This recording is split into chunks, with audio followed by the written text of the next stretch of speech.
Tilly reached her wrinkly trunk through the steel cables of the Houston Zoo's elephant enclosure on a recent morning, wiggling it side to side as if waving hello to the gathering crowd of visitors.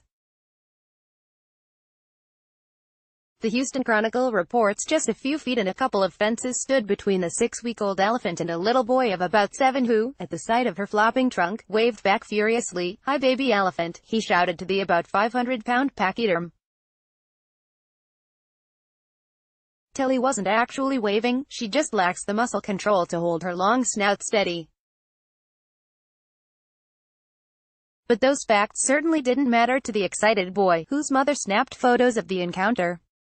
Stephanie Adams, Houston Zoo. Tilly is the second Asian elephant calf born at the Houston Zoo in as many years, a major feat for zoo personnel in an era where just 2 to 4 elephants are born in captivity across the country every year. Tilly, for example, is one of only 2 elephants born in captivity in the U.S. This year, according to Absolute Elephant, the oldest and largest database of elephants worldwide, to have 2 calves born in back-to-back years is a great accomplishment, said Aaron Halling, a Houston Zoo elephant keeper. "This is special.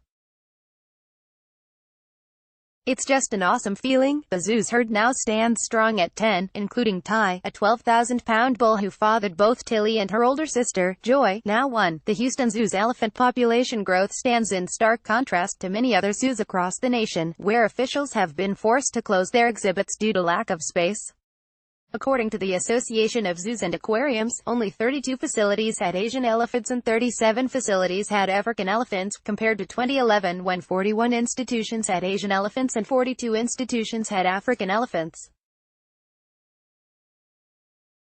In fact, instead of shuttering their exhibit, Houston has doubled its elephant enclosure to 3.5 acres, adding in 2017 a 7,000-square-foot barn specifically for the male elephants, 75,000 square feet of yard and a 160,000-gallon, 12-foot-deep pool.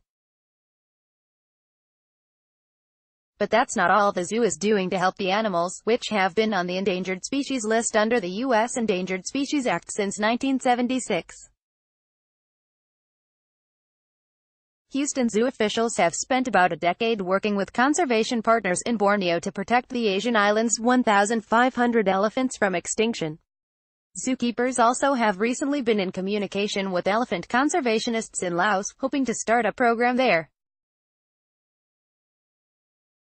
Dallas Zoo. The health of the forest is in many ways connected to healthy elephant populations, said Peter Reiger, the Houston Zoo's vice president of conservation. Their need for protected areas and migration corridors literally protects hundreds of species, including amphibians, insects, mammals, birds and many others, Reiger said.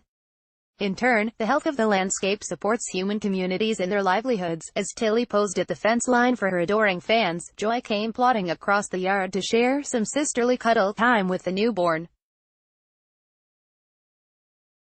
Joy has a different mom, but she has accepted Tilly as a full-blood sibling, a common occurrence in wild elephant herds, Halling said. When a baby elephant is born in the wild, it is raised and protected by the entire herd, led by a matriarch. Because elephants are social creatures, they depend on those interactions to survive, according to the Defenders of Wildlife, a Washington, D.C.-based, nonprofit conservation organization. This family structure is one of the reasons the Association of Zoos and Aquariums created a rule requiring accredited zoos to have more than 1 elephant, at least 3 females, or the space to hold them, 2 males or 3 of mixed gender, on exhibit. Noah Berger, the association's requirements also force zoos to create more space for the animals. There isn't an exact acreage amount requirement per pachyderm, but the rules stipulate that there must be enough space and environmental complexity to stimulate behaviors, including social interactions, that would happen in the wild. If the elephants are healthy and socially adapted, then whatever is being provided meets the standard, according to the regulations. Since those requirements went into place about 8 years ago, the association has seen a decrease in the number of zoos with elephants. Only 32 facilities had Asian elephants and 37 facilities had African elephants, association data shows, compared to 2011 when 41 institutions had Asian elephants and 42 institutions had African elephants. In Houston, the 10-member herd has 3.5 acres at their disposal. There are multiple water features where they can play and cool off and an abundance of toys. It's not uncommon to see Joy dragging a tire across the yard with her foot, enticing her older siblings to play. Things appear to be good for elephants at the Houston Zoo now, but keepers have, in the past, had their share of issues with the enormous animals. Between 2000 and 2008, 3 young elephants died of EEHV, elephant endotheliotrophic herpes virus, a herpes virus afflicting the animals across the globe. Elephants with EEHV become lethargic and lose their appetite. Their head starts to swell and they become lame. The disease is a problem for young Asian elephants both in captivity and in the wild.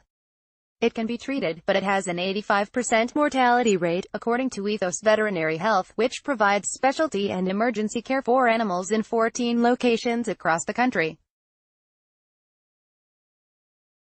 Houston Zoo vets have been working with Paul Lang, Associate Professor of Virology and Microbiology at Baylor College of Medicine, since 2009 to study this disease.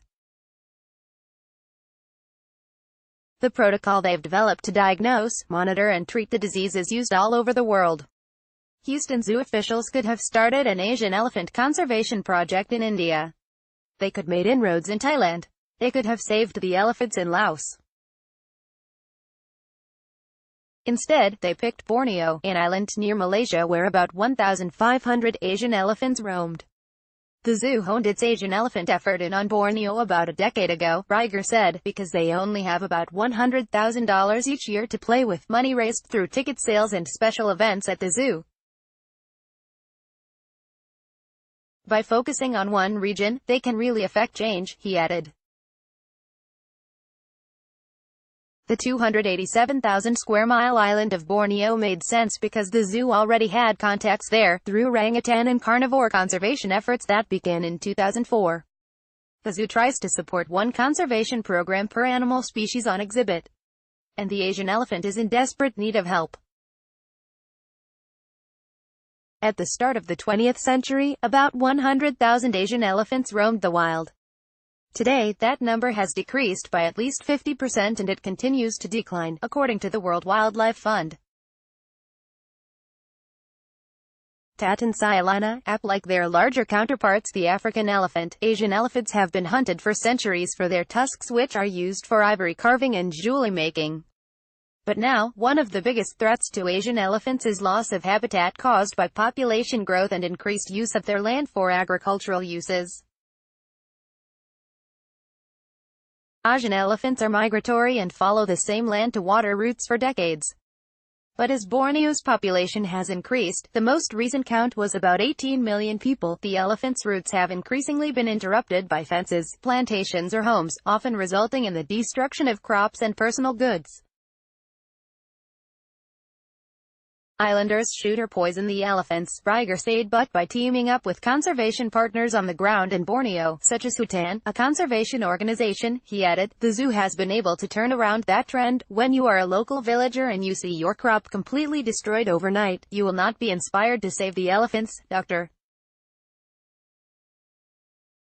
Mark Ankranaz, scientific director for Malaysia-based Hutan, said in a statement, elephants need forests to survive, and people need to convert the forest into other types of land uses, such as agriculture, to survive, hence the conflict, he said. If we can't make peace there, extinction is inevitable. There is now a hotline landowners can call when an elephant herd stampedes into places it shouldn't. Houston Zoo personnel are developing plans to help island residents understand where to put electric fences, both to keep elephants out of their crops, and to help direct the elephants onto different migratory paths. For the most part, Rieger said Borneo residents are open to these changes. They've been living alongside these elephants for centuries, he added, but human-elephant conflicts have just recently become a problem. It's not that people are against having elephants, Rieger said. But elephants that are taking up plantation crops are the ones causing problems.